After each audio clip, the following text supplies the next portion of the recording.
हर इंसान के अंदर कुछ न कुछ पावर, स्ट्रेंथ और वीकनेस होती हैं। ऐसा कोई भी इंसान नहीं जो पूरी तरह से परिपूर्ण हो। एक बार खुद के अंदर झांको तो पता चलेगा कि तुम क्या हो क्या नहीं। चाहे वो आपका कोई डिजायर हो, चाहे वो आपका कोई गोल ही क्यों ना हो, उसे तुमको जानना होगा, उसे पहचानना होगा। आखिर वो कौन सी पावर है जो पूरी दुनिया में सिर्फ आपके अंदर है। आपको किसी और को बदलने की ज़रूरत नहीं, बल्कि अपने आप को बदलना शुरू कर दो।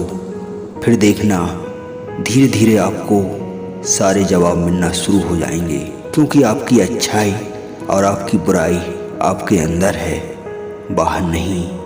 आज आप जो भी बनना चाहते हो, जो भी करना चाहते हो, वो सब कुछ आपके अंदर है। आपकी विल पावर के आगे दुनिया की कोई भी ताकत नहीं टिक सकती।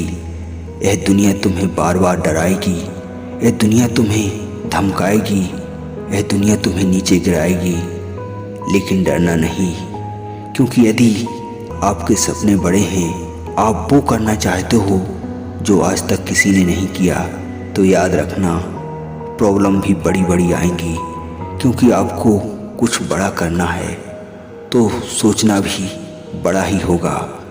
कितनी भी प्रॉब्लम क्यों ना आए, आने दो, क्योंकि अब मैं रुकने वाला नहीं। मुझे किसी भी हाल में आगे बढ़ना है। अब रोक ले जमाना, मुझे रोक ना पाएगा। यह तूफान का सैलाब है, दुनिया को हिला के जाएगा। यदि टूट गया हूँ खुद से, मुझे कमज़ोर मत समझना। यदि खो दिया है खुद को तो मजबूर मत समझना। यदि आज मैं अपना सब कुछ खो दूँ, तब भी मैं नहीं रुकूँगा। अब मुझे दुनिया की कोई भी ताकत रोक नहीं सकती, क्योंकि मैं इंसान हूँ, खुद की पहचान हूँ। यदि आज मैं खुद को बदल सकता हूँ, तो मैं इस दुनिया को भी बदल सकता हूँ। ऐसा कोई काम नहीं जो मैं नहीं कर सकता। मैं सब कुछ कर सकता हूँ। यदि मेरे अंदर लड़ने की स्पिरिट है, तो मैं हर हालात में जीत जाऊँगा। इसलिए अगर करना ही है तो कुछ बड़ा करो, अगर बनना ही है तो बड़ा बनो। तुम अपनी फील्ड के पक्के खिलाड़ी बनो। खुद को इस दुनिया के सामने कमज़ोर मत समझो। फिर इस दुनिया की इतनी औकात नहीं जो तुमको रोक सके। आपको सिर्फ अपने आप से बोलना है, मेरे अंदर जो पावर है वो दुनिया की सबसे शक्तिशाली पावर है। मेरे अंदर जो दिमाग है वो दुनिया का सबसे शक्तिशाली दिमाग है। यदि बार बार हारने के बाद भी मैं हार नहीं मान रहा हूँ, तो आप खुद सोच सकते हो मेरी एनर्जी किस लेवल की होगी। अब मैं आपको एक ऐसी स्टोरी सुनाने वाला हूँ जिन्होंने खुद को हार कर दुनिया से जंग जीती है। मुनीबा मंजारी, जिसे लोग आज आयरन लेडी के नाम से जानते हैं, उनका जन्म 3 मार्च 1987 में रहीम यार खान के घर पंजाब में हुआ था। आज मुनीबा किसी तारीफ की मोहताज नहीं, वो एक motivational speaker, world famous artist, singer, wheel chair anchor और एक व्हील चेयर मॉडल हैं। तो फिर आप क्यों हमेशा यही रोना रोते रहते हो कि मुझसे नहीं होगा, मैं कमज़ोर हूँ, मेरे पास पैसे नहीं हैं, मेरे अपनों ने मुझे धोखा दिया है। यह सब आपके बहाने हैं और कुछ नहीं, क्योंकि सच बात तो यह है कि आप मेहनत करना ही नहीं चाहते। आप सिर्फ आराम की ज़िंदगी जीना चाहते हैं। यह स्टोरी सिर्फ स्टोरी नहीं, आपका जीवन है, जो आपके अंदर एक जुनून, एक आग पैदा कर देगी।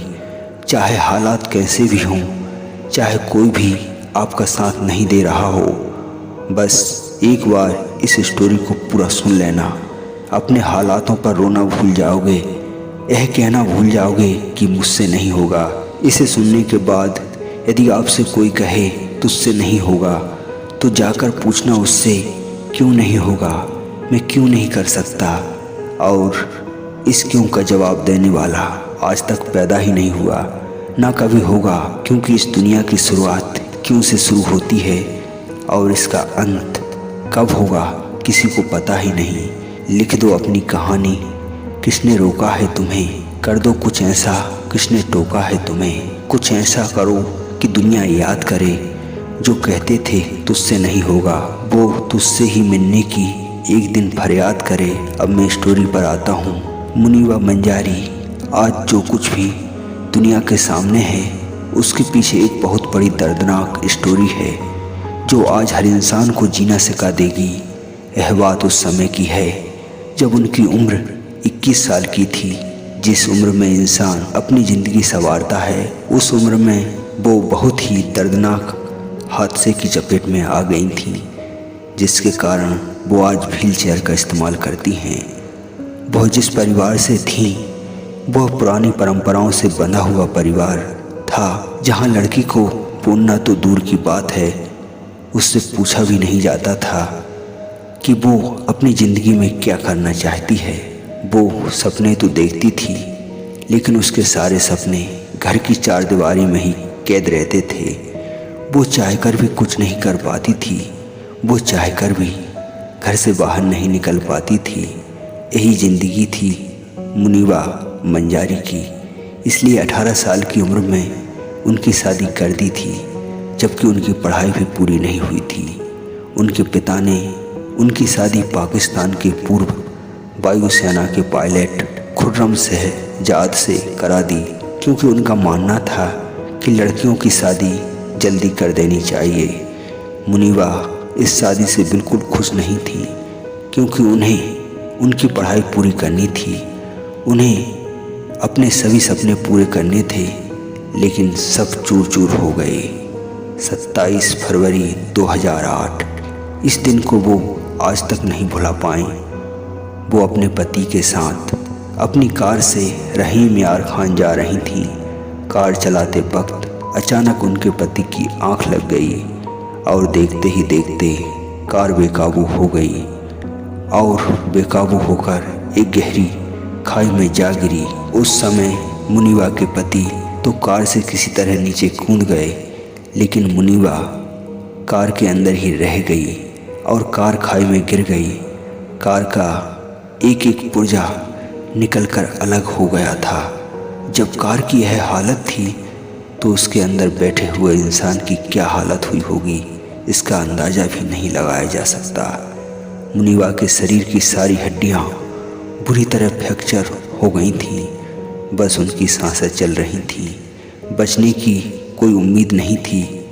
उसका पूरा निचला शरीर लकवाग्रस्त हो गया था। जब वहाँ रहने वाले स्थानीय लोगों को पता चला तो उन्होंने मुनीबा को हॉस्पिटल ले गए।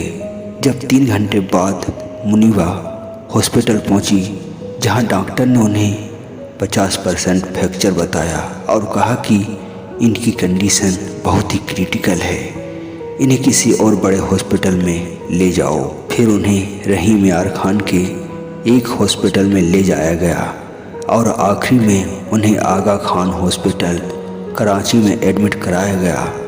वो करीब 2.5 महीने हॉस्पिटल में रहीं। इस एक्सीडेंट के बाद वो कभी भी चल फिर नहीं सकती थी, ना ही वो कभी माँ बन सकती थी। इसकी वजह से उनके पति ने उनसे तलाक ले लिया। इसके बाद उन्होंने अपनी ज़िंदगी के 2 साल बिस्तर पर काटे और फिर उनकी फिजियोथेरेपी शुरू हुई, जिससे उन्हें व्हील चेयर का इस्तेमाल करने में काफ़ी हद तक मदद मिली। अपनी चोटों के इलाज के बाद मुनीबा अपनी माँ के साथ रावलपिंडी चली गई। मुनीबा इस एक्सीडेंट के बाद काफ़ी कुछ खो चुकी थी। वो अंदर से पूरी तरह टूट चुकी थी। वो चल नहीं सकती थी, माँ भी नहीं बन सकती थी। वो अपनी माँ से हमेशा यह सवाल पूछती थी कि आखिर मेरे साथ ही ऐसा क्यों हुआ। तब उनकी माँ जवाब देती, शायद भगवान ने तुम्हारे लिए कुछ अच्छा सोचा होगा। मुनीबा कहती हैं, आज वो जो कुछ भी हैं अपनी माँ की वजह से हैं। मुनीबा ने खुद को इतना मोटिवेट किया जिससे वो अपने सारे सपने पूरे कर पाएँ। उन्होंने वापस से पेंटिंग करना शुरू कर दिया और लोगों ने उनकी पेंटिंग की काफ़ी तारीफ की थी। धीरे धीरे उन्हें अपनी पहचान मिलने लगी और वो एक मोटिवेशनल स्पीकर, एंकर, मॉडल भी बन गई। मुनीबा ने गाने भी गाए हैं। मुनीबा ने एक बच्चे को अडॉप्ट किया जिसका नाम उन्होंने नाइल रखा। आज वो एक बच्चे की माँ भी हैं। इस स्टोरी से आपको क्या सीख मिली, अपने कमेंट जरूर शेयर कीजिएगा। Thank you.